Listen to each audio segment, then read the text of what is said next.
नमस्कार, मी हनुमान श्रीकिशन कोळसे, assistant professor तसेच exam in charge म्हणून BJPS कॉलेज ऑफ फार्मसी मध्ये कार्यरत आहे।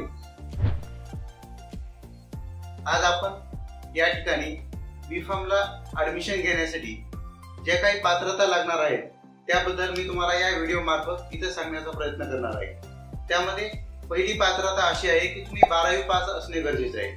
12वी पास जे की तेही तुम्ही सायन्स मधून पास असणे गरजेचे आहे। त्यामध्ये तुमचा ग्रुपिंग मध्ये एक फिजिक्स केमिस्ट्री बायोलॉजी तसेच फिजिक्स केमिस्ट्री मॅथ हे देखील असले तरी चालेल।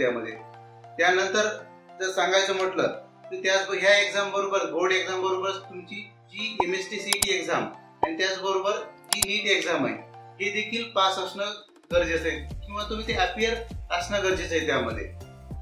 आणि आता यानंतर ज्यावेळेस रिझल्ट लागतो MST CET चा किंवा नीटचा त्यानंतर लागलीच ऍडमिशन प्रोसेस चालू होती।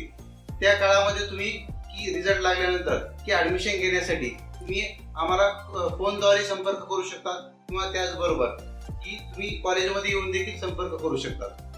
यानंतर की B.Pharm ला ऍडमिशन घेतल्यानंतर की काय B.Pharm असणार आहे त्याबद्दल देखील मी थोडं शॉर्ट मध्ये सांगणार आहे की B.Pharm हे 4 वर्षाचा कोर्स आहे।